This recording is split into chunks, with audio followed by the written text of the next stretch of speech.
Dios del cielo y de la tierra. Gracias por tu presencia, Tu inefable gracia, mi Padre. por tu palabra, Vida, Padre, vida. por tus promesas, Es vida, mi Señor amado. por tus mandamientos, Oh, Señor, eternos pactos. Vida, Padre. gracias porque no es un privilegio, Mi amado Señor. no es un honor, Es un placer, Padre, estar es el gran privilegio y honor de cantarle Tuya es, mi al Señor. Dios viviente, Gracias, de adorarte, honra mi sean a Señor, ti, oh Cordero, no de labios solamente, porque a ti atribuimos toda la gloria. Toda no la solo con nuestra alma, sino con nuestro espíritu, excelso eres, Padre, en espíritu y en soberano, verdad. Gracias, mi Dios, porque hoy soberano, mi Señor, es el día que tú Fuerte, hiciste para que nos poderoso. alegremos, para que nos gocemos, santo, santo, nos regocijemos en ti, en tu presencia, santo, pero eres, para que tú te regocijes en mi medio de Dios del tus hijos. cielo. Gracias, Santo mi Señor, eres, Padre. porque nos das el aliento, Oh, maravilloso, Padre. el aire, el Todo lo que respira respiro, el te alaba, suspiro, Señor. Todo lo que respira te alaba, mi el Dios. espíritu, mi Señor, para alabarte y adorarte, mi Señor. Hoy, como todas las cosas que pertenecen a la piedad y a tu reino, Aleluya. Aleluya. abrimos, mi Señor, abrimos nuestro corazón, espíritu y alma, Dios, y cuerpo, para que tú nos hables, para que tu Santo Espíritu, tu presencia, amado Dios, nos redarguya, nos instruya, nos enseñe, nos dirija y nos conduzca por camino de vida, Señor, por sendero de justicia, por amor de tu nombre. Mi Señor, abre, aviva, despierta y aumenta los sentidos espirituales Gloria a ti, Padre. en tu pueblo, en tus almas, mi Señor. Pueblo y no pueblo, aún ese pueblo, aún no nacido, mi Señor. En tus joyas, en tus guerreros, precioso Señor. En aquellos que no han doblado sus rodillas ante Baal y no han inclinado su cerviz ante el hombre. En aquellos que te aman y temen tu nombre y guardan tu palabra. Aquellos que tienen hambre y sed de ti, de tu palabra, de tu justicia. Aquellos que esperan en ti, Señor. Aquellos cuya esperanza eres tú, cuya esperanza está en ti, Señor. Aquellos cuyo fundamento eres tú, porque tú eres la roca. Eres el roca, Señor. Aquellos que han puesto su fe en ti, porque tú eres el fe. Aleluya. Dios del cielo y de la tierra. Hoy, mi Señor, danos ese pan, esa agua, ese vino, ese aceite, ese fuego, ese sazón, esa sal, esa miel, esa dulzura, Señor, esa fuerza y esa voluntad, esa pasión, ese anhelo, ese deseo, esa hambre y sed, pero lo que emana de ti. No queremos, Señor, fuerzas como las del búfalo. Tus fuerzas, Padre. Queremos tus fuerzas, las que provienen, las que emanan de ti. Que hoy, Señor, nos sumerjas, Padre, nos ahogues, nos sofoques en tus ríos, en tus torrentes, en tus caudales, en tus cascadas, mi Señor, de agua viva. Y que nos ahogues, Padre, para que muramos hoy, para que vivas tú. Bendito es tu nombre, amado Señor Padre, amado Señor Hijo, amado Señor Espíritu. aquí estamos dispuestos y disponibles, mi Señor, para ti. Amén. Gloria al Señor. Seguimos con el tema que cada vez es más y más interesante. ¿Y sabe por qué? Porque hemos tenido conversaciones aquí como tribu, como clan, como familia. Y abordando este pequeño tema, este punto que acabo de mencionar acerca de la familia, de la tribu, del clan, porque todo se traduce en los mismos sentidos. El hogar. Hace unos días comentando con una persona, un alma, que le estamos hablando del Señor, le dije, valora lo que tienes, valora a tu tribu, valora a tu esposo, valora a tu hijo, le dije a la mujer todavía joven, valora ese hogar que tienes.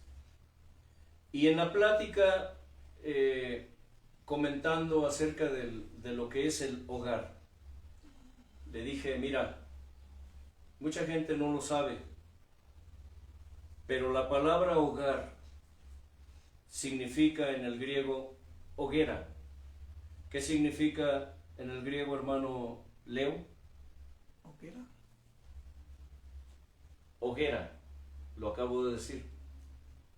La palabra hogar viene de una palabra griega que significa hoguera.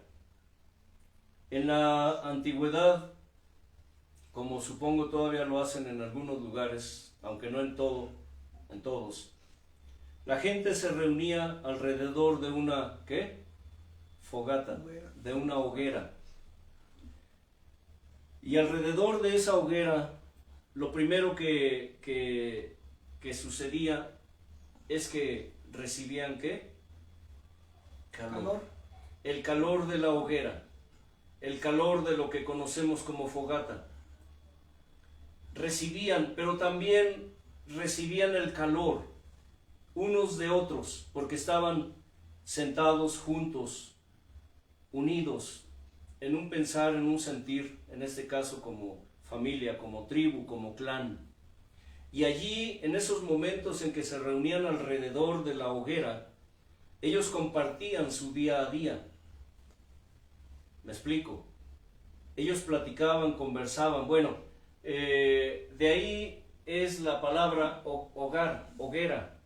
Cuando la familia, cuando la tribu, cuando el clan, porque déjenme decirles que las tribus de Israel también se les pueden llamar clan o clanes, familias, por familias. La escritura, el Señor se refiere a ellos no solo como tribus, sino como familias. Entonces, cuando Dios menciona alguna de las tribus, dice la familia de Benjamín, la familia de Leví, la familia de Judá, etcétera. ¿Me explico? Entonces es algo que está en la escritura, no lo estoy inventando, no se me ocurrió de pronto. Entonces, aquí de pronto estamos conversando, reunidos como tribu, como clan, como familia, y empezamos a conversar, y yo para ponerlos a pensar, oiga bien, para ponerlos a pensar y hacer que ellos también participen de esta bendición de recibir la palabra, de recibir la revelación, cuando Dios empieza a quitar el velo, empieza a quitar vendas, empiezo a hacerles preguntas y empiezo a meterlos en ¿qué, hermano Elliot? En problemas, en aprietos, porque de pronto les empieza a funcionar la mente espiritual. Oiga bien, sepan ustedes que no solo tenemos una mente humana, física, sino tenemos mente espiritual. He estado analizando algunas cosas respecto a cuántos sentidos espirituales tenemos los seres humanos. Y déjenme decirles que son muchos, ¿eh? Acabo Dios me dijo hace unos días, alrededor de 10 sentidos espirituales más para añadir a una lista que ya de por sí tenemos larga, que habla de alrededor de unos 25, 26 sentidos espirituales. Así que si un día Dios me permite enseñar acerca de esto, cuántos sentidos espirituales tenemos los humanos, nos daremos cuenta de la gran riqueza que Dios nos puso cuando nos creó. Por eso dice la Escritura que Dios nos hizo a su imagen y a su semejanza. Los sentidos espirituales de Dios son infinitos. Infinitos, escucha. Así que yo estoy hablando de lo que he recibido estos tiempos, alrededor de, digámoslo así, de 30, 35, 40 sentidos espirituales, que te sorprenderías de saberlos. Si Dios un día me permite enseñar acerca de esto, gloria al Señor, el placer, el privilegio es muy grande. Les he dicho a ustedes que no hay, entre otros placeres, entre otros privilegios, uno más grande para este servidor que compartir con ustedes lo que Dios me da, lo que Dios me permite. Estaba leyendo ayer que dice que los secretos, las cosas ocultas de nuestro Dios pertenecen a nuestro Dios. Dice, pero también a sus hijos. Son para nosotros. Así que no es para mí, como muchos ministros acostumbran en la actualidad, los ministros modernos, los líderes, por eso yo los llamo líderes, porque no son más que eso, son líderes. Escucha, si tú me escuchas usar la palabra líderes o líder, no lo digo porque yo crea en esa palabreja. Para mí un líder es algo más bien humano. La uso porque de esta manera defino y describo la bajeza y la poca pobreza, la poca riqueza espiritual que ese tipo de personas que están al frente hoy en el pueblo de Dios, en la mayoría de congregaciones, tienen para con Dios. Son pobres espirituales. Por eso todo aquel que menciona, que usa esos términos para definir el gobierno o el ministerio de Dios, quiero decirte que solamente son, ¿qué? Líderes. No son ministros, son líderes. Que a veces uso indistintamente las palabras líder, ministro. Es porque así se da en el momento, pero conforme a la Escritura, un ministro es un siervo de Dios, un verdadero siervo de Dios. Un líder es solamente alguien que va conduciendo, que va dirigiendo, pero es él, no Dios. ¿Se dan cuenta? Un líder es un líder. Él es el líder. Él es el que dice, el que manda, el que gobierna, el que quita, pone, entra, sale, sube, baja, forma, torna, dice, desdice. Su palabra es un líder. Su palabra es ley. Su palabra es ley, exacto. Por eso la gente hoy sigue líderes. ¿Se da cuenta? La gente de hoy, las ovejas y las cabras, y aquí sí cabría decir esa palabreja que están usando hoy para definir la diversidad de género, para los que no se aceptan como mujeres o no se aceptan como hombres, ahora ya dicen que no son, ¿qué? Binarios. Hay en el pueblo de Dios muchos que no son binarios, es decir, no son ni hijos de Dios, ni son hijos del diablo. Ellos se creen líderes, porque ellos son los que dicen que dirigen. Y mucha gente hoy, más que cabras, más que ovejas, parecen binarios. No siguen a Dios y tampoco siguen al diablo en apariencia. Siguen al hombre. Por eso la gente hoy ha dejado de usar términos de la palabra de Dios como iglesia. Ahora ya no le dicen congregación, ahora le dicen, como hermano Elliot, la congre. La congre. La congre. Sí, muchos de ustedes tal vez nunca hayan oído eso. Aquí en México, yo no sé si en otros países, pero mucha gente ya le llama la congre. O usan la palabra club. El club. Vamos al club. Sí, aunque usted no lo crea. Ya muchos que se dicen hijos de Dios usan términos así. Ya no les llaman siervos o ministros.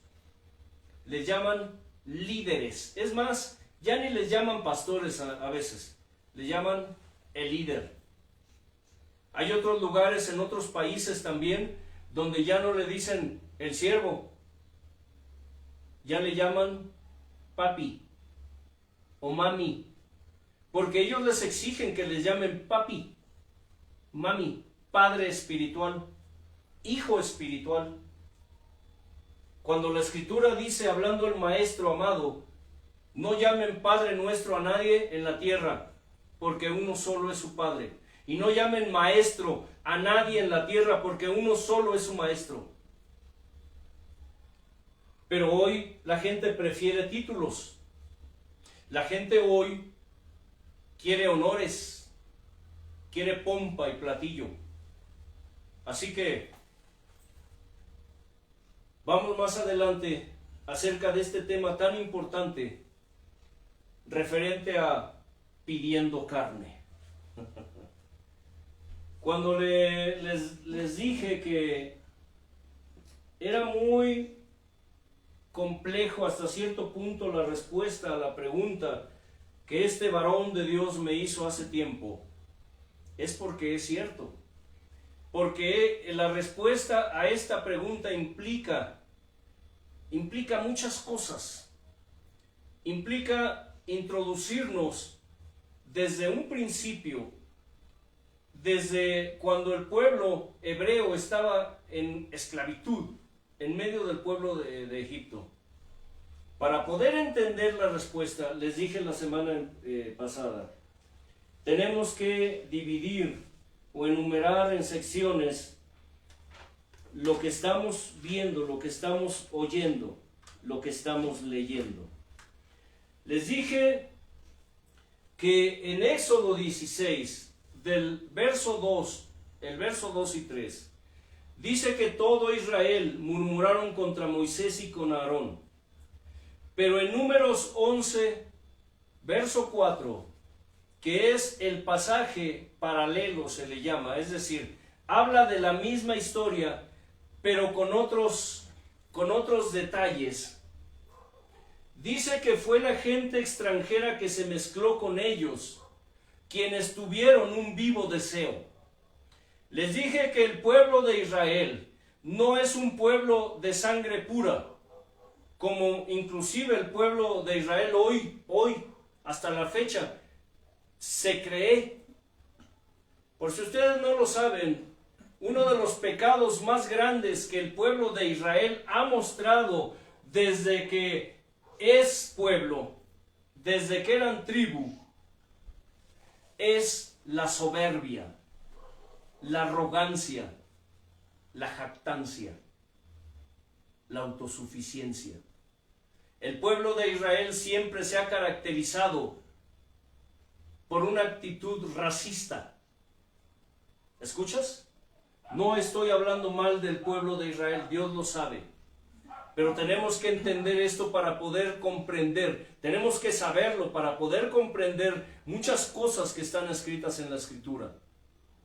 El pueblo de Israel era un pueblo arrogante, soberbio, rebelde, aparte de rebelde, que siempre se jactaba de su pureza. A la fecha ustedes conocen a los judíos y se dan cuenta cómo es el carácter de los judíos, de la mayoría, no de todos, porque quizá haya muchos judíos que tienen un carácter, digámoslo así, afable, amable, son más espirituales que carnales. Pero los judíos, por lo regular, son personas que se creen mucho, que se creen únicos, que creen que ellos son los elegidos, en el sentido de que son los únicos. Y ese espíritu lo hemos visto en otras religiones, en otras sectas, que pregonan que son la verdad, no que tienen la verdad, sino que son la verdad, que son únicos, que son exclusivos. Pero vemos desde las raíces del pueblo, que el pueblo de Israel era un pueblo que estaba hecho, que estaba compuesto por mezclas de sangres, de razas, a pesar de que venían de un mismo linaje. Les dije que fue la gente extranjera que se mezcló con ellos cuando salieron de la nación egipcia, los que tuvieron un vivo deseo. Y dice que el pueblo de Israel volvió a llorar y se volvió a quejar de que se les sacó de la tierra de Egipto. Y les puse un ejemplo recordando cuando Moisés tomó a una mujer cusita de la nación de Cus, descendiente de Cus. Les dije que tanto los de Cus, que hoy conocemos como etíopes, Cus, cuya traducción al español significa negro. ¿Escuchas? Negro. Son primos de Israel, al igual que los árabes. ¿Y sabes por qué? ¿Recuerdan cuando Noé subió al arca?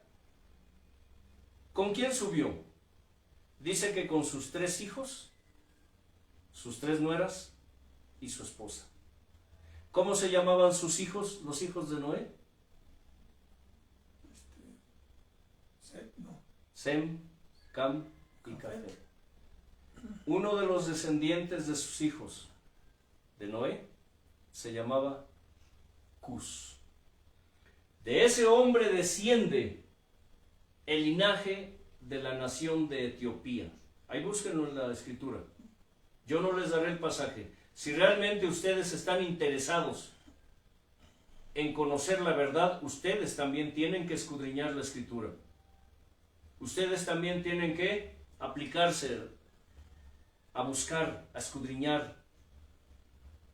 Porque es fácil. El hermano dijo que en tal pasaje está. Sí, pues ahí está. Pero jamás se molestan en abrir la escritura para cerciorarse que esto es verdad. Cus fue uno de los descendientes de uno de los hijos de Noé. De allí deriva la palabra Cus, como pueblo, como nación. Igual que la nación de Arabia, también descienden de los hijos de Noé. Ahora, la palabra Cus, les dije, significa negro. ¿Sí? Ahora, para darles un poquito más de información, los cusitas en el Nuevo Testamento se les conoce como etíopes, les dije, y eran descendientes de Cus, que fue hijo de Cam, hijo de Noé. Ahí está en el Génesis. Búsquenlo en el Génesis. Si quiere, búsquenlo en Génesis capítulo 10. Ya se los dije. Pero en fin, no me hago la idea de no dar pasajes. ¿Y sabe por qué? Por eso. Por la pereza y la flojera de la gente, de la mayoría de ustedes, que no escudriñan. Es más, si les preguntara a ustedes, ¿cuántos de ustedes se preparan con papel y lápiz, pluma, para escribir? Es muy fácil hoy depender de la tecnología. Luego busco el video. Sí, está bien, ahí está el video. Mi pensar y mi sentir, el gran yo soy. Sí. Pero ¿sabías tú que los dueños del Facebook están en planes de desaparecer el Facebook? Yo quiero preguntarte, ¿qué harás el día que necesites esto? Si quizá borren videos, borren páginas, y es algo que tú debes empezar a pensar ya. Los dueños de estas redes están pensando y están replanteando todo su sistema de riqueza.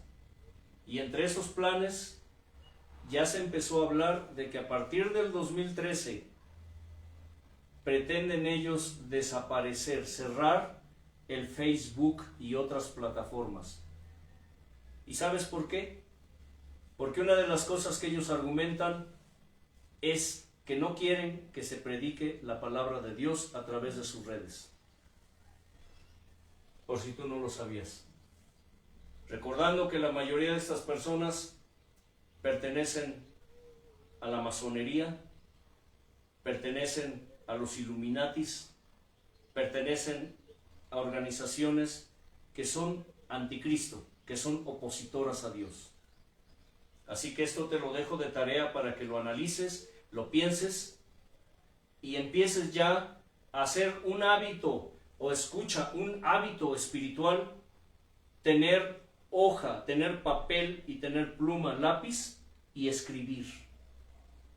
Porque llegarán días, de hecho ya están, hace años esta costumbre se empezó a generalizar entre los paganos, entre los hijos de Satanás. Fue una de las costumbres del clero católico romper las Biblias. ¿Romper qué, hermano Elliot? Las Biblias. Porque ya no quieren que la gente tenga acceso a la palabra de Dios. Ya no quieren. De hecho, les dije en alguna ocasión, el líder del catolicismo pretende desaparecer la Biblia. Y lo triste de esto es que muchos líderes religiosos, supuestamente protestantes, evangélicos, están de acuerdo con eso porque dicen que la Biblia ya no es vigente para el día de hoy, que hay que modernizarse. Y eso lo vimos desde hace algunos años cuando el clero inventó su famosa Biblia guadalupana. ¿Recuerdan eso? Que existe la Biblia guadalupana, cuyo fin es, pretende suplir la Biblia, lo que llamamos Biblia cristiana. Así que analízalo y considera lo que digo. Tal vez para nosotros no es difícil, pero sabemos las consecuencias de lo que estamos enseñando aquí. Hay mucha gente que se ha quejado. Hay mucha gente que nos reclama derechos de autor hasta por la forma en que oramos, por la alabanza, por la enseñanza. No nos importa. Sabemos que la cizaña crece junto con el trigo. Y la cizaña que está junto con el trigo es todavía peor que la cizaña de allá afuera. Escribe, hazlo un hábito espiritual en ti. Escribe, porque vendrán días en que querrás saber, querrás recordar, y andarás de un lado a otro buscando la palabra de Dios y no la hallarás. Entonces, dice así que esta nación hebrea, esta nación de Cus, era compuesta por pueblos árabes, africanos y asiáticos. Eso significa que allí en Egipto, como era una nación en aquel entonces conquistadora, era una nación predominante, hermano Elliot, habitaban no solamente hebreos, había gente de otras naciones, esclavizadas también.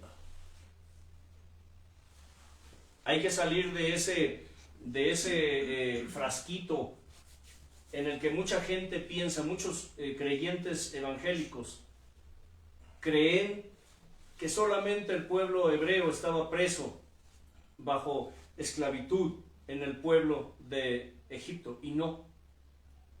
había gente de otras naciones, que a fin de cuentas eran primos, pero la Escritura les llama extranjeros. ¿Les llama qué? Extranjeros. Y era compuesta por pueblos árabes, africanos y asiáticos. 2. Les dije que esta rebelión contra Dios, cuando los extranjeros tuvieron un vivo deseo y el pueblo de Israel volvió a llorar. ¿Volvió a qué? A llorar. Y se volvió a quejar y murmuraron contra Moisés y contra Aarón. Fue el motivo para que Dios les enviara el maná del cielo, y con ello les envió un terrible castigo. ¿Me escuchan? Fue esa ocasión memorable, fue por causa de esa rebelión que Dios les envió el maná. Hace un momento, comentando con la tribu, les pregunté, desde anoche más bien, qué significaba el monte Horeb para Dios. Iremos introduciéndonos a temas muy interesantes que nos hablan y nos dicen la gravedad de la rebelión que el pueblo de Israel tuvo y los pueblos extranjeros que estaban entre ellos contra Dios. ¿Qué importancia, qué significado, qué significancia tenía el monte Horeb para Dios? El maná, escucha bien, el maná fue dado por causa y motivo de esa rebelión. Dice la Escritura que Dios estaba tan enojado que le dijo a Moisés: les enviaré carne por la tarde y les enviaré el maná, ¿qué? Por la mañana. Éxodo 16, del 3 al 4, nos menciona algo muy importante. Vamos para allá. Éxodo 16, del 1 al que les dije. Del 3 al 4. Bueno.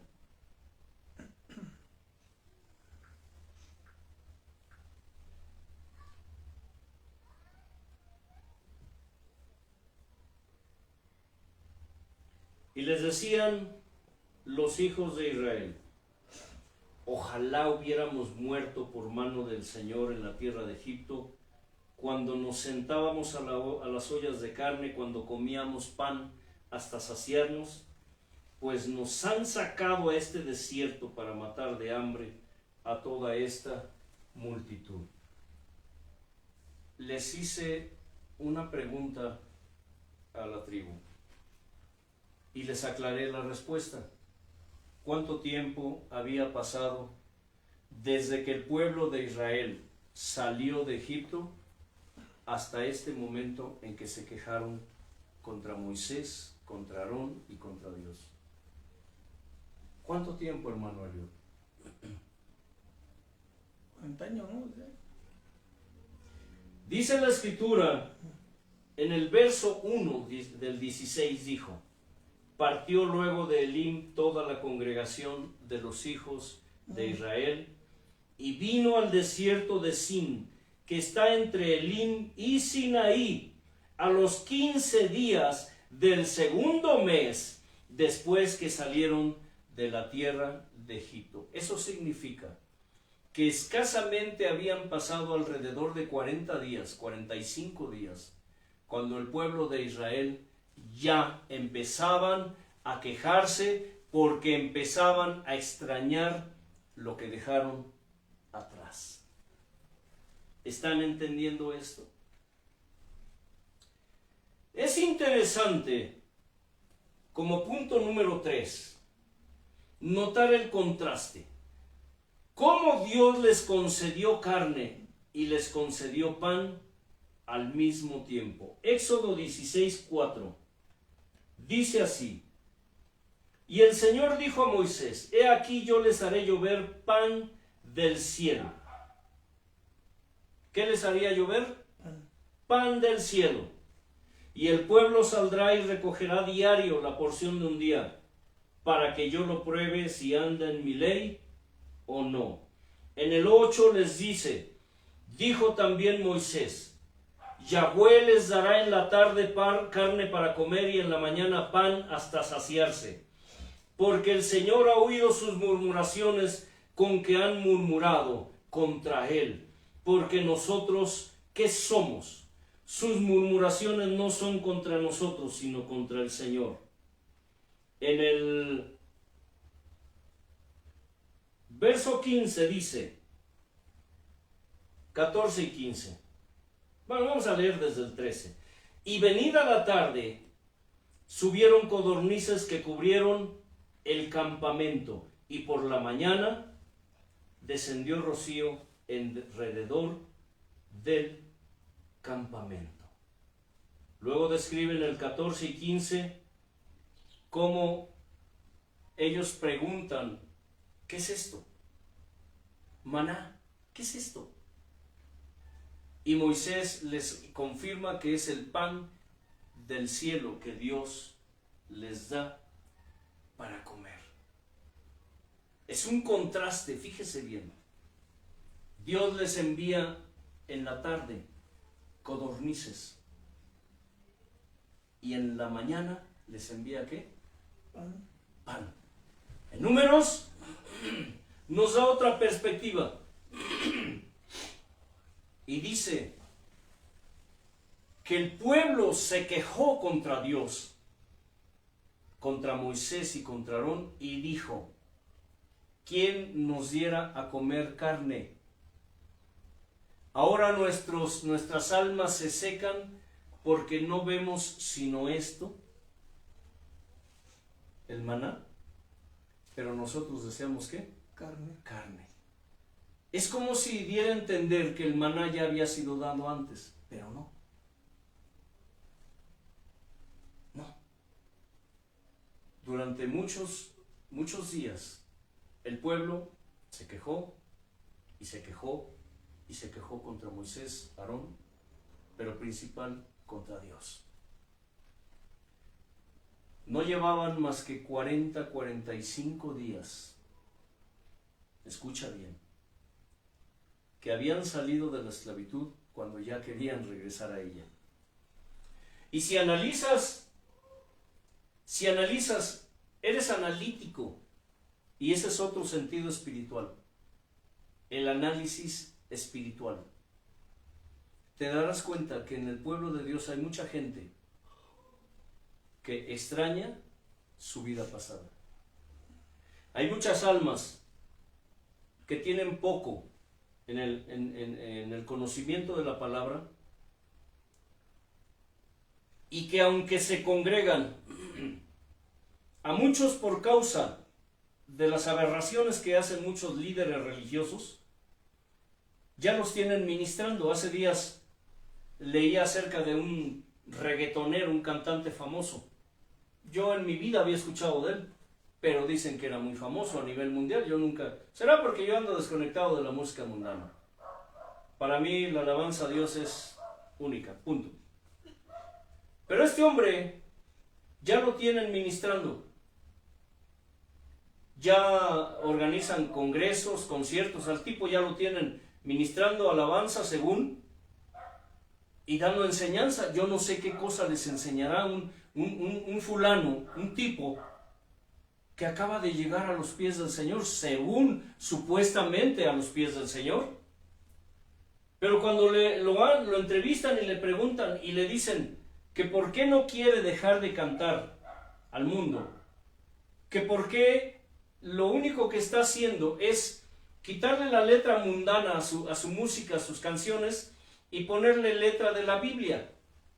Y él dijo: a mí me dicen que yo tengo que dejar todo esto, pero están mal, yo no pienso dejarlo. La gente me pide esto y esto es lo que yo seguiré dándoles. Bueno, la gente del mundo. Pero ahora este fulano inmundo, impío, neófito, porque es un neófito, le está dando lo mismo al pueblo que lo que le da al mundo. Y la gente feliz. Feliz porque su artista ya no le canta según al mundo, pero sigue cantándole al mundo. Ahora ya es cristiano, es un artista cristiano. Y así como ese inmundo, hay cientos y cientos actualmente que siguen sirviéndole al diablo, pero según le están sirviendo a Dios. Y la gente le dice amén, gloria a Dios, aleluya, a todo. El pueblo hebreo tenía escasos 45 días de haber salido de la esclavitud, pero seguían sirviéndole al diablo. ¿Escuchas? Seguían extrañando, seguían añorando las cosas del mundo. Hay gente que me ha dicho, a mí me lo han dicho, y escucha, porque quizá tú seas una de esas personas que piensan igual, que sienten igual, que dicen igual y que viven igual.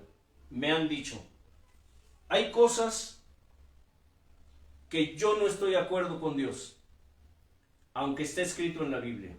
Así me lo han dicho. Hay cosas que no estoy de acuerdo con Dios, aunque esté escrito en la Biblia. Así de tajantes. Hay mucha gente que dice así. Repito, y quizá tú seas uno de ellos, o una de ellas, que aunque esté escrito en la Biblia, no estás de acuerdo y no te importa. Por eso cuando oramos le decimos al Señor, Señor, por causa de aquellos que dudan, de aquellos que cuestionan, de aquellos que no creen, de aquellos que aún sabiendo que eres tú el que habla, se rebelan, Señor, rogamos que confirmes tu palabra, le des cumplimiento y le des ejecución. Porque ahora, desgraciadamente, existe la necesidad de evangelizar a los supuestos cristianos. Muchos de nosotros que tenemos la tarea de enseñar la palabra de Dios, la sana doctrina, ahora tenemos la responsabilidad de evangelizar a los creyentes, de evangelizar a los cristianos, de evangelizar a los aleluyos, a los protestantes, de evangelizar a los evangélicos, porque la mayoría de evangélicos viven en tinieblas, están más ciegos y más perdidos, más sordos, más mudos que los que están afuera. He platicado con gente de afuera, del mundo, y me han dicho, oiga, ¿cómo es que si su religión prohíbe esto? Le digo, pero es que para empezar yo no tengo religión. Y segundo, nuestra religión, como tú le llamas, no te prohíbe nada. Ese es un engaño del diablo. Las prohibiciones. Mira, escucha bien. Lo que tú hagas cuando conoces la palabra de Dios, lo haces o lo harás porque realmente has creído en Dios. Y tú harás lo que Dios dice que debes y puedes hacer, y dejarás de hacer aquello que Dios dice que no debes hacer y que no puedes hacer, que va en contra de su voluntad. Por eso a la gente le es fácil seguir al hombre, porque con el hombre no hay tantas prohibiciones, dicen, y con Dios todo es prohibido, todo está prohibido. ¿Qué tiene de malo? ¿Cuál es el problema? Por eso la gente hoy sigue a los líderes apóstatas de la prosperidad. Y gente que conoce la palabra, gente que sabe, pero dicen, no, todo es malo. ¿Han oído eso? ¿Lo has dicho alguna vez tú? Es que todo es malo. Allí con los evangélicos todo es malo. No puede uno hacer nada. ¿Sabes por qué? Porque tú estás ahí, pero no estás allí. Estás con el pueblo, pero no eres del pueblo. Eso significa que tú lo ves como prohibición. Si la Escritura te dice esto sí, esto no, es porque Dios lo dice, no lo dice el hombre y no lo dice tu religión. Pero muchos del mundo se preguntan, ¿por qué si en su religión prohíben esto, por qué ustedes lo hacen? ¿Por qué si su religión dice esto, por qué ustedes no lo hacen? Y yo me pregunto, ¿cómo es posible que los hijos del diablo tengan más discernimiento que los hijos de Dios? ¿Cómo es posible? ¿Te has preguntado alguna vez tú? ¿Sabías que el diablo también le da discernimiento a sus hijos? Así como Dios nos da discernimiento a sus hijos. Pero ¿por qué los hijos del diablo tienen más discernimiento de la palabra de Dios que los mismos hijos de Dios? ¿Sabes por qué? Porque los que se dicen hijos de Dios viven añorando, extrañando, anhelando y deseando sus vidas pasadas. Porque no saben o no quieren aceptar que Dios nos llamó para empezar a hacer lo que no nos gusta y dejar de hacer lo que nos gusta. ¿Qué nos gusta? Darle gratificación a la carne. ¿Queremos comer qué? Hermano Elliot. Carne, pecado. Queremos comer carne. Queremos seguir comiendo carne. Queremos seguir dándole gusto a nuestra carnota. Queremos seguir complaciendo y autogratificándonos, dándole, alimentando la carne. Esta carnota, mira, esta es tu carnota. ¿Y qué es lo que Dios nos llamó a hacer? Dios nos llamó para dejar de hacer lo que nos gustaba hacer o lo que nos gusta hacer. ¿Qué es lo que nos gusta, lo que no nos gusta hacer? ¿Qué es lo que no te gusta a ti? El maestro lo dijo, otra vez durmiendo. Levántense, oren para que no entren en tentación. El espíritu, a la verdad, está dispuesto, pero la carne, ¿qué? Es débil. La carne quiere comer, dormir, descanso. La carne quiere riqueza. La carne quiere placer. La carne quiere gratificación, quiere adulterio, fornicación, mentira, ultraje, engaño. Eso es lo que la carne quiere. Pero el espíritu quiere oración, quiere ayuno, quiere alimentarse de la palabra, quiere buscar a Dios. El espíritu quiere predicar su palabra. El espíritu, dice la Escritura, quiere lo que quiere Dios. ¿Sí? ¿Y qué es lo que quiere Dios para sus hijos y de sus hijos, hermano Elliot? ¿Me podrías mencionar algunos como ¿Qué quiere de ejemplos? sus hijos? Obediencia, santidad. Obediencia, santidad, importante santidad. ¿Y qué quiere para sus hijos? Pues la vida eterna. Ahora hablar de santidad es hablar de estupidez. Hablar de santidad ya es hablar de fanatismo, de religiosidad, de exageración. Ahora hablar de santidad y otra vez, sean santos. Por eso la gente hoy busca esos lugares donde les hablan de riquezas, de prosperidad. Que santidad, como dijo un tipejo, like. Santidad like. Una santidad light, te dijeron, Ligerita, ¿no? que no sea ni tan ni Ajá, poco. así le dijeron al hermano Elliot, un supuesto pastor, un lidercillo. Yo solo quiero una santidad que light. Y el otro dijo también, ¿no? Nos dijo. Ah, sí, que él vivía en santidad, que like. Ligera, una santidad mediana, no tan exagerada, dijo. para que la gente no se le vaya y se asuste. Sí, porque muchos lidercillos viven preocupados de que la gente se vaya de la congregación, Con su lana. de la congre. Vamos a usar la palabra congre, porque ellos lo ven así, que se les vaya de su club. ¿Sí? Están más preocupados que la gente se ofenda y se vaya que de la salvación de esas almas. Creo que así dejan menos dinero. Sí, ellos piensan Dinero. en dinero, en riqueza. Como decía aquel impío, ¿quieren más dinero? Salgan y prediquen. ¡Ah, carambas! Fíjese bien, ¿eh? ¿Quieren más dinero? Salgan y prediquen. ¿Y cuál debe ser la motivación para salir y predicar, hermano Eliot? La salvación de La salvación de esas almas. Pero estos lidercillos religiosos han perdido tanto la visión de Dios, el camino de Dios, la senda antigua, que ya no saben ni lo que están diciendo, o si lo saben, pero desde su nivel carnal, humano, animal y diabólico. Salgan y prediquen si quieren más dinero. En ningún momento y jamás yo lo escuché a ese hombre decir: salgan y prediquen para que Dios salve esas almas. Siempre que ese tipo hablaba de salir a predicar, él mencionaba la palabra ¿qué? Dinero.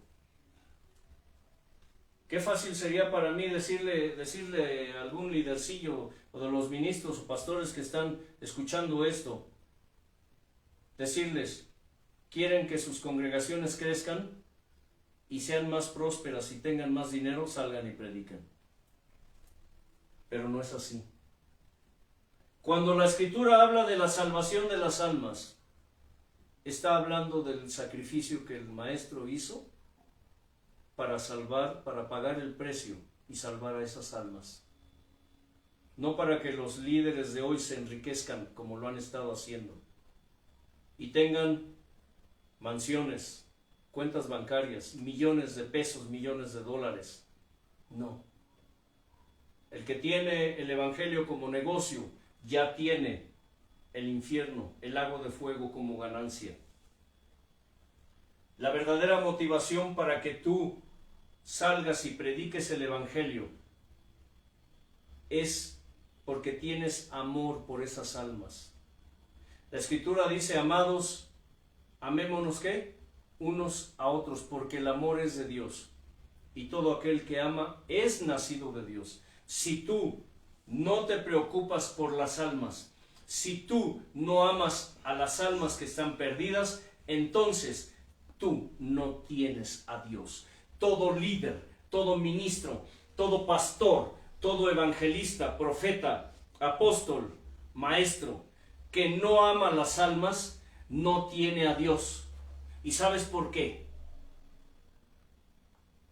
Porque el que ama es nacido de Dios. Hace tiempo les pregunté a unos supuestos ministros que manifiestan dones, profeta, profecía, enseñanza, interpretación de lenguas, etc. Y les hice una pregunta, estaba dándoles un curso, y les hice una pregunta, les dije: ¿aman las almas? Piénsenlo antes de contestarme. ¿Aman las almas? Y de pronto una de ellas se levanta y me dice: ¿la verdad, hermano? No. ¿Recuerdas eso, hermano Eliot? La verdad no, hermano. Nosotros no sentimos amor por la gente. Ah, perfecto. Yo podría preguntar: entonces, ¿qué haces? Solo eres piedra de tropiezo, solo eres estorbo. Porque una cosa que yo he visto en ellos es el amor al dinero, el amor a las riquezas, el amor por las cosas de este mundo. Son gente que si tienen que elegir entre las cosas de este mundo y las cosas de Dios, no titubean. Porque para ellos, para gente así, todo lo que tiene que ver con Dios, todo lo que tiene que ver con santidad, es exagerado. Son gentes que idolatran al hombre, idolatran a sus gobernantes, idolatran a sus ministros, idolatran y adoran a todo lo que huela a hombre. Añoran su vida pasada. Es más, muchos de ellos siguen viviendo dentro del pueblo de Dios como si estuvieran en el mundo. No tienen ningún caso. Están allí, pero no son de allí. Se dicen hijos de Dios, pero no son hijos de Dios. El pueblo de Israel añoraba y codiciaba su esclavitud y su vida pasada, y de esta manera despreciaban lo que Dios les había o les estaba dando, les estaba ofreciendo, que era la libertad, era la vida, como dijo el hermano Elliot.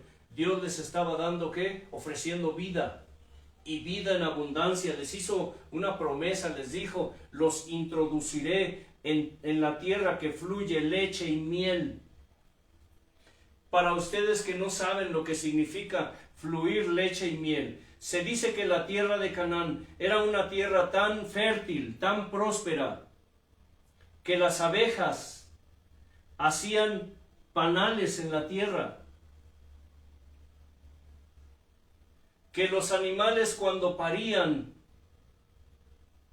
en el campo y daban tanta abundancia de leche que no había hambre en esa tierra. Por eso la expresión tierra que fluye, ¿qué? Leche y miel. Y es cierto, porque la tierra de Canaán era una tierra muy, muy fértil. Sin embargo, ¿cuánto tiempo pudieron ocupar los israelitas para atravesar ese desierto? La Escritura nos hace una gran diferencia entre lo que es el desierto de Sin, donde estaba el monte Horeb, y el desierto del Sinaí, donde estaba el monte Sinaí. Son dos montes diferentes. Y hace un momento, conversando con la tribu, entendimos esto. Son dos montes distintos. Pero este desierto pudieron atravesarlo en unos cuantos días. Escucha. Era rápido. Pero desde que salieron de Egipto, el pueblo se empezó a rebelar. ¿Cuántos en la iglesia, en el pueblo, cuando llegan, fíjese bien, hay gente que tienen profesión, tienen títulos, doctores, ingenieros, arquitectos, etc. Llegan a la congregación, a la congre, como ellos lo ven, al club. Y lo primero que hacen es observar. ¿Qué hacen, hermano Elliot? Observar. Y su mente intelectual empieza a trabajar. Su mente intelectual empieza a trabajar. Y empiezan a querer trabajar con los ministros. Principalmente se van con el pastor. Y le dicen: oiga, hermano, ¿y por qué hacen eso? Y ya el pastor les explica: hermano, es por esto y esto. Oiga, hermano, ¿y no sería posible, no sería mejor hacerlo así y así y así? ¿Sí me explico? Y empiezan, ¿qué? A pensar de más. Quiero contarles una anécdota. Cuando el grupo donde yo nací, el movimiento donde yo nací, empezó, no había problemas de que colores, que aspectos, cosas de ese tipo, porque lo que se enseñaba al principio allí era la sana doctrina. Fíjese cómo trabaja Satanás. Pasaron algunos años, empezó a crecer el movimiento, el grupo creció. Nosotros nos separaron, iniciamos otra obra alterna. Pero en el grupo donde me congregaba al principio, llegaron personas supuestamente redimidas. Entre ellos había coreógrafos, había ingenieros, doctores. Lo interesante de esto es que había un coreógrafo que venía, según convertido a Cristo, de una televisora muy famosa de aquí de México.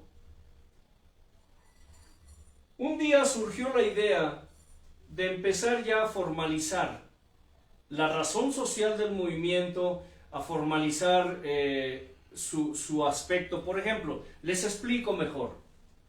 Y escuchen bien, porque esto es importante. Muchos movimientos no lo saben o no les importa, pero esto es importante porque así se introducen herejías y se introducen cosas del diablo dentro del pueblo de Dios. Ustedes han visto aquí esta lona que dice: mi pensar y mi sentir ergan soy, Isaías, etc. Betel. Ustedes ven colores amarillos, rojos. Ustedes ven el fondo, aunque esto ya está un poquito desgastado, pero se supone que es un paisaje donde se ven plantas, árboles, donde se ve una cascada, donde se ve un riachuelo. ¿Sí me explico? Resulta que surgió la idea de poner colores al movimiento. Ustedes saben que muchos movimientos se caracterizan por sus colores, por su apariencia, ¿cierto, hermano Elio? Sí.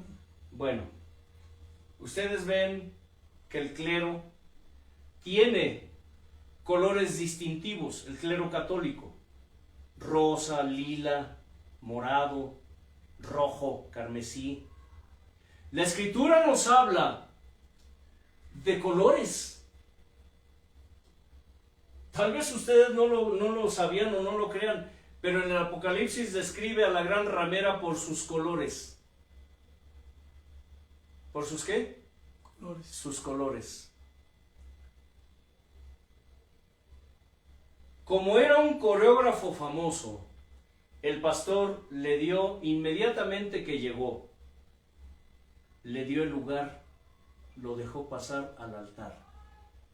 El hombre supuestamente era convertido, pero era sodomita, era homosexual y no se había redimido. Tenía unos días, pero era un hombre que sabía hacer coreografías. El pastor le encargó que él diseñara, a él y a un arquitecto también, que tenía poco de haber llegado a la congregación. Les encargó que diseñaran todo el altar, desde el púlpito, la plataforma, los colores, todo. ¿Sabe qué colores introdujo este coreógrafo homosexual? Rosa, lila, los colores morado, los colores del clero, los colores que hoy utilizan los sodomitas en sus movimientos LGTB. Y todos felices. Cuando yo vi esto dije: Señor, ¿qué es esto? Pero como el hermano Antelmo siempre se ha caracterizado por ser un fanático religioso exagerado, pues ¿quién lo iba a escuchar? Los pastores estuvieron de acuerdo, felices, y hasta la fecha los colores distintivos de este movimiento son el rosa, el lila, el morado. ¿Sí me explico? El problema no es que tú traigas almas a los pies de Cristo o a la congregación y que esas personas digan: quito mis imágenes, quito mis altares a Baal, a los santos, a las vírgenes. El problema es que se les arranquen de aquí. Muchos pastores siguen permitiendo que impíos tomen el altar sin siquiera estar redimidos, sin haber sido discipulados, sin haber sido enseñados, sin estar realmente convertidos. El pueblo de Dios les ofreció la libertad al pueblo. Dios les ofreció al pueblo la libertad. Les ofreció la vida. Y lo más importante, les ofreció ¿qué? Su presencia. Pero el pueblo no estaba dispuesto a dejar sus viejas costumbres. En el libro de los Hechos leemos que el pueblo llevaba 2 tabernáculos, llevaba 2 altares. Llevaba el tabernáculo de Renfam, su dios, el dios toro, el dios becerro. ¿Por qué creen que los israelitas hicieron un becerro de oro? Y fíjese bien, hasta a Aarón lo arrastraron, porque hasta Aarón tenía todavía esas costumbres. En esa ocasión, si Dios no destruyó a Aarón junto con el pueblo, fue porque Moisés intercedió y clamó por él, no porque Aarón fuera bueno. ¿Cuántas veces Moisés clamó por su hermano? Porque su hermano era tan o igual de sinvergüenza que el mismo pueblo.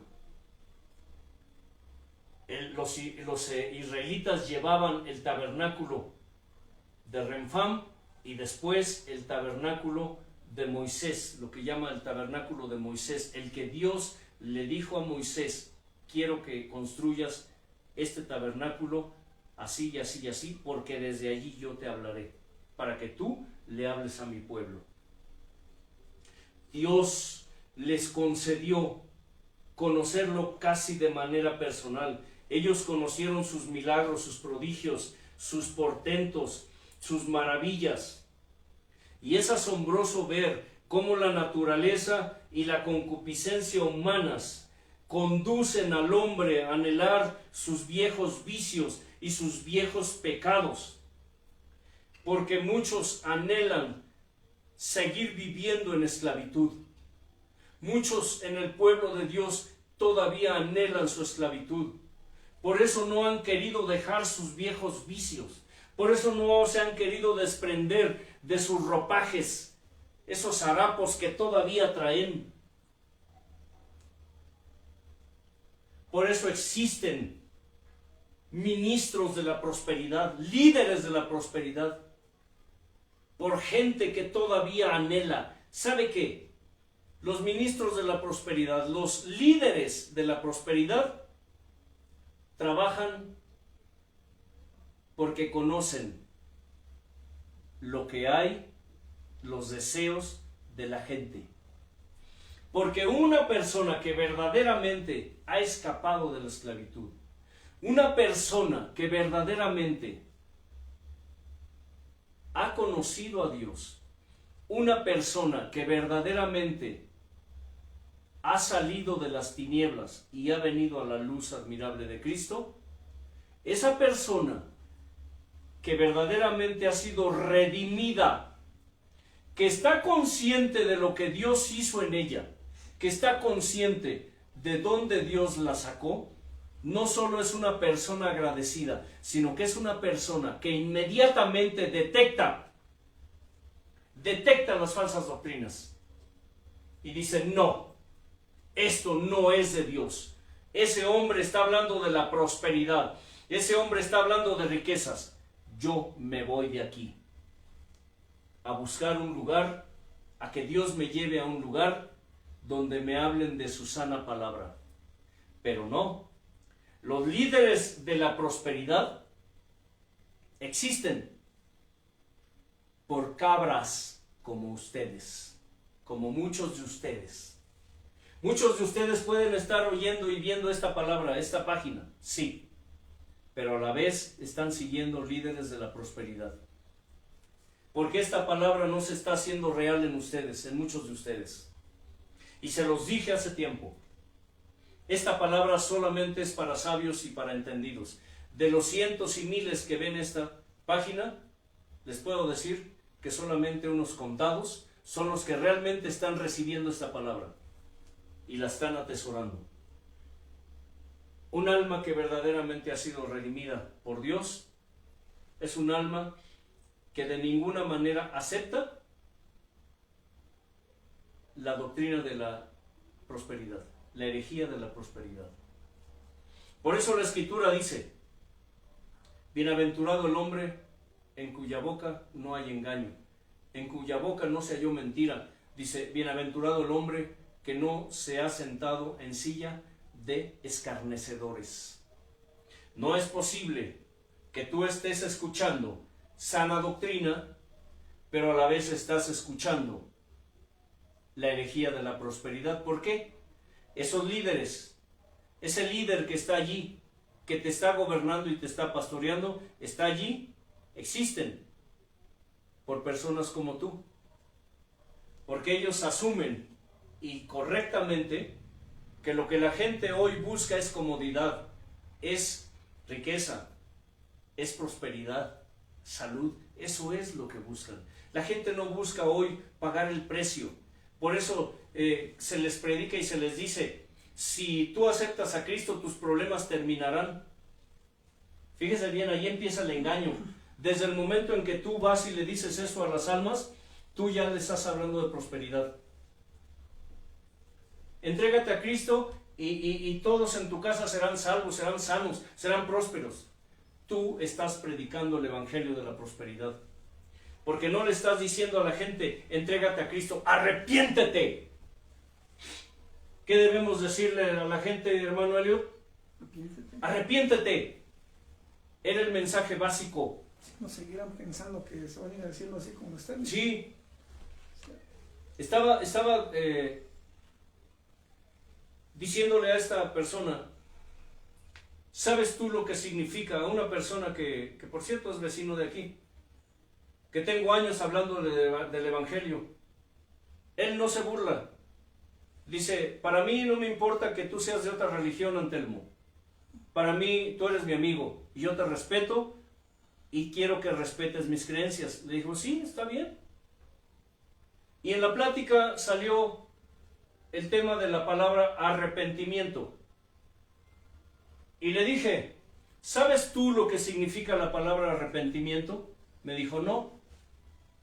La palabra arrepentimiento viene de dos palabras griegas. Meta, gnosis, con G, gnosis. Meta significa mente. Gnosis, no, perdón. Meta significa cambio, perdón, corrijo. Gnosis significa mente. Así que cuando los apóstoles y los discípulos iban y predicaban el evangelio, le decían a la gente, cambien su manera de pensar, cambien su mente, cambien sus pensamientos. Eso es lo que se debe predicar hoy. Un cambio. ¿De qué? De mente. Renovarse, dice la Escritura, en el espíritu de nuestra mente. Pero ¿qué se predica hoy? ¿Qué se enseña hoy en los altares? Los discípulos, los ministros de aquellos tiempos no predicaban prosperidad. Ellos iban y hablaban del arrepentimiento, es decir, de que la gente tenía que cambiar su manera de pensar. Y al cambiar su manera de pensar, ellos, si iban por caminos, por veredas torcidas, ellos enderezaban sus veredas y caminaban, ¿qué? En rectitud con Dios. Porque la gente hoy solamente piensa en riquezas, en comodidad. ¿Qué nos dicen muchas personas que les hablamos de Dios? No, ¿sabes qué? Yo tengo muchos problemas. Déjame salir un poco de esto, déjame arreglar estos problemas, déjame arreglar un poco mi vida y entonces quizá piense en acercarme a Dios. Les decimos, te equivocas. Tu vida es un caos por ti mismo. Jamás podrás arreglarla, porque el único que puede arreglar tu vida es Dios. Y si tú no dejas que Dios gobierne tu vida, entonces jamás te acercarás a Dios. Jamás. Pero realmente es un pretexto, es una excusa para no cambiar, ¿qué? Su manera de pensar, para no cambiar su mente. ¿Por qué? Porque no quieren arrepentirse, no quieren cambiar su mente.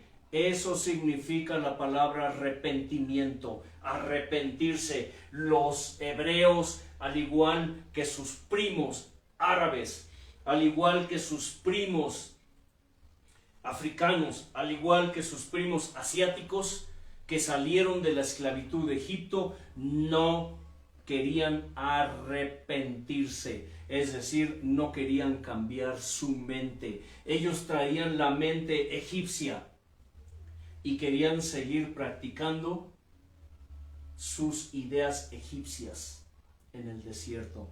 Pero Dios dijo: no, yo te traje al desierto, ¿para qué? Para limpiarte, para hacer que cambies tu mente. Hoy Dios somete a sus hijos a pruebas, a luchas, a tribulación, a angustia, aflicción. Los mete al desierto. Óyeme bien y escucha, aunque tú no quieras aceptarlo. Dios somete a sus hijos, a sus verdaderos hijos, a la aflicción, para que cambien ¿qué? Su mente. Su mente. ¿Su qué? Su mente. Por eso dice que las aflicciones del tiempo presente no son nada comparables a la gloria venidera que en nosotros ha de manifestarse. Por eso dice que Dios no nos dejará ser tentados más que de lo que podamos resistir, sino que junto con la tentación nos dará la salida para que podamos soportar. Estaba leyendo el libro de Hebreos donde dice cómo vivían los antiguos. Vivían perseguidos, vivían azotados, en cárceles, con hambre, con frío.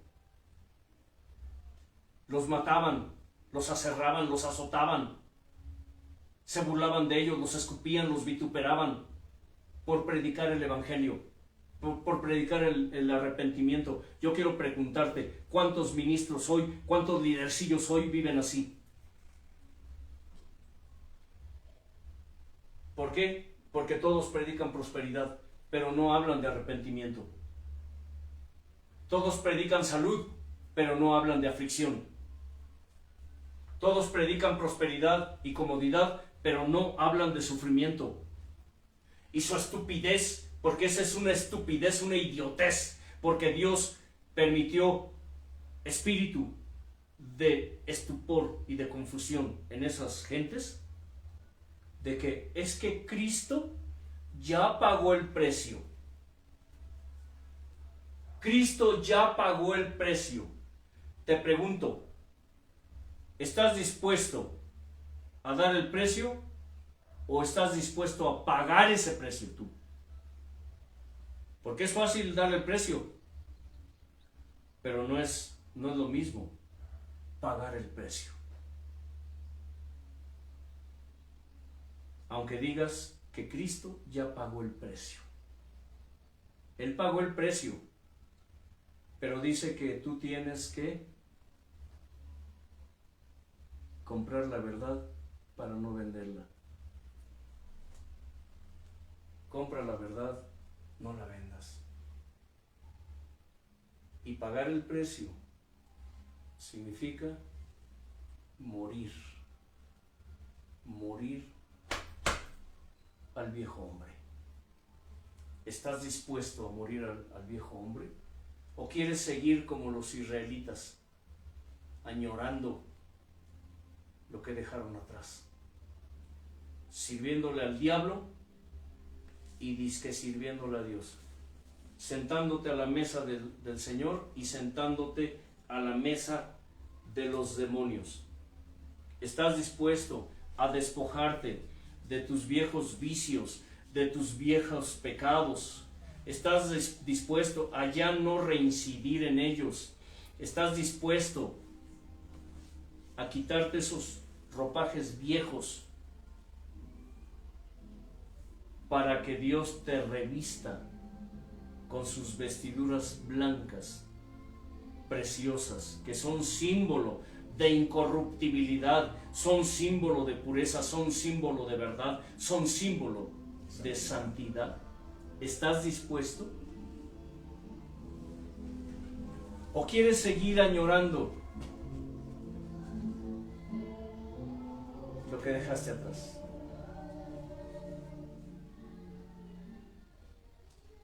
Es una pregunta que tienes que hacerte, para que no estés como el pueblo en el desierto, llorando, quejándote y lamentándote contra Dios de todo y por todo, porque no has entendido que la lucha, la prueba, la aflicción, la enfermedad, la tribulación, la angustia son parte de un proceso que Dios está haciendo contigo para llevarte a la perfección espiritual. Recuerda que el Señor, el Maestro Jesús, dice fue perfeccionado a través de ¿qué, hermano Eliot? De la prueba. De la prueba y del Dolor. Y del sufrimiento. Hermano Eliot. Bendito sea tu nombre, Dios soberano. Gracias por tu presencia, tu grandeza y tu inefable gracia, Padre. Gracias por tu amor y tu fidelidad, mi Señor. Porque tú quieres que dejemos al viejo hombre, la carne, mi Señor. Por eso siempre nos dices que nos has dado el poder, la autoridad, mi Señor, el dominio propio para poder someter la carne y aún al enemigo, Señor. ¿Por qué no? Está escrito, Dios. El ya no volver a la antigüedad, Señor, de pecado, sino la vida eterna, a lo que tú tienes para tu pueblo y tus hijos, Señor. Sigue dándonos esa fuerza y voluntad, mi Señor, para poder seguir peleando la batalla hasta poderte ver en plenitud, mi Padre. Incrusta y sella tu palabra, Dios, y dale esa permanencia, Dios, por la cual es predicada y es enseñada, Señor, a las almas, para que puedan, Señor, no solamente por fe, sino por obras también, mi Señor. En el nombre de Jesús, bendito Padre. Amén. Amén. Que la paz de Dios, que sobrepasa todo entendimiento, los gobierne. Y recuerden, escudriñen las Escrituras, escudriñenlas, porque a ustedes les parece que en ellas está la vida eterna, y ellas son las que testifican de Dios. No hay otro. Shalom Adonai.